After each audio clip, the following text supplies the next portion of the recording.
जहां के सैनिक समर भूमि में गाया करते गीता, उस समय भी गीता उपदेश जब हुआ तो महाभारत की युद्ध भूमि में हुआ। वातावरण बिल्कुल तैयार था और वो वातावरण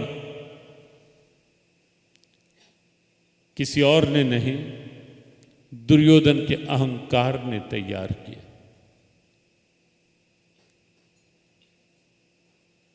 युद्ध का वातावरण दुर्योधन की ईगो, और आगे हम देखेंगे 4 उवाच, इन चारों पर हम थोड़ी थोड़ी चर्चा करेंगे कि धृतराष्ट्र उवाच क्या है और धृतराष्ट्र क्या है। ये 4 की स्वाभाविक बात चले तो उसी 4 के लेकर उसी ट्रैक पर ही थोड़ा चिंतन और चर्चा करेंगे इन दिनों। युद्ध का वातावरण तैयार किया गया कौरवों के द्वारा। सब बात हो गई। तब भगवान कृष्ण एक दिन ऐसी मुद्रा में थे, विश्राम की मुद्रा में। वो जानते थे कि अर्जुन भी आएगा, लेकिन आएगा दुर्योधन भी अवश्य। और वैसा ही हुआ। संयोग से पहले दुर्योधन आ गया। विश्राम की मुद्रा में भगवान कृष्ण, अहंकार का प्रतीक दुर्योधन, भगवान के सिरहाने बैठ गया आकर के।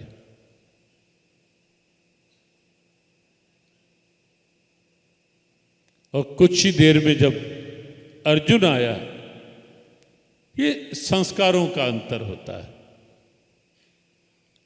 जो लोग ये पूछते हैं कि जीवन में अध्यात्म की क्या भूमिका है, क्या महत्व है, बड़ी सीधी बात है। जहां अध्यात्म होगा वहां अच्छे संस्कार होंगे, जीवन वहां अच्छे विचार होंगे, वहां अच्छी सद्भावनाएं पनपेंगी। अध्यात्म होगा तो पता होगा कि बैठना कैसे है, खाना क्या है, पीना क्या है, करना क्या है, बोलना क्या है, क्या नहीं बोलना। और ये हम सब भी ध्यान में रखें। अगर हम कोई अध्यात्मवादी कहलाते हैं तो केवल तिलक से अध्यात्मवादी नहीं बन जाएंगे। यद्यपि तिलक हमारी परंपरा का परिचायक है, अच्छी बात है।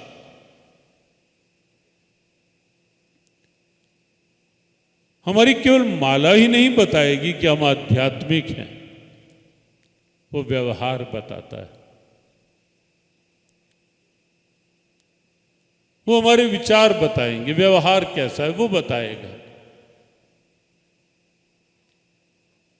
और यहां आप देखेंगे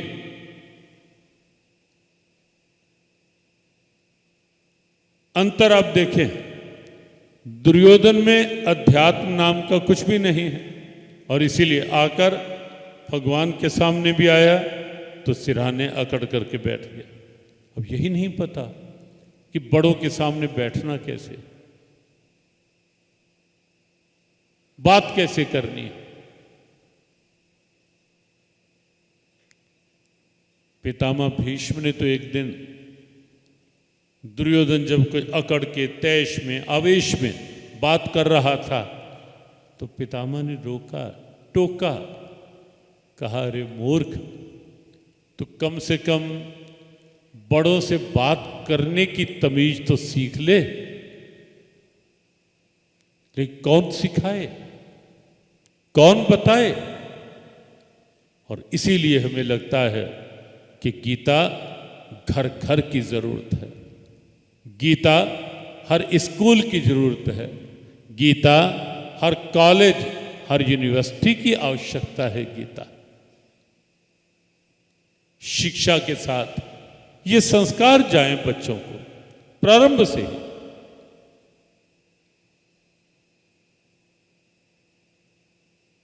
कि बड़ों के साथ कम से कम बोलना कैसे होता है, बात कैसे करनी, व्यवहार की बातें तो आए। और वो अध्यात्म, और गीता में आप पाएंगे केवल अध्यात्म की ऊंचाई का ग्रंथ ही नहीं गीता। अगले दिनों आप जैसे सत्संग बैठेंगे आपको लगेगा कि गीता तो हर भाव के साथ जुड़ी हुई प्रेरणा है।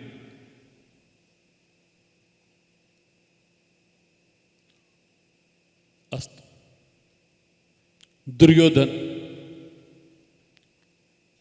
सिर चढ़कर बैठ गया, अहंकार। लेकिन जब अर्जुन आया, अर्जुन ने देखा कि भगवान कृष्ण अभी आंखें बंद हैं, नेत्र मूंदे हुए, विश्राम की लीला में है।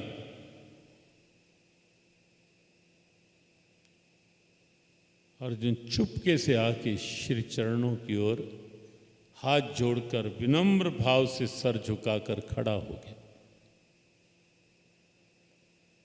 एक बात यहां और समझने की है।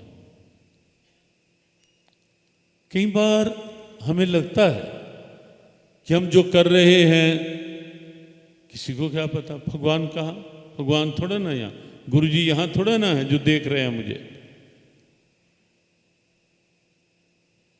भगवान बंद आंखों में भी देख रहे हैं, वो जानते हैं। ये मानना पड़ेगा कि गुरु तत्व हर समय एक जागरूक प्रेरणा है। भगवत तत्व हर समय कहीं ना कहीं हमारा साक्षी तत्व है।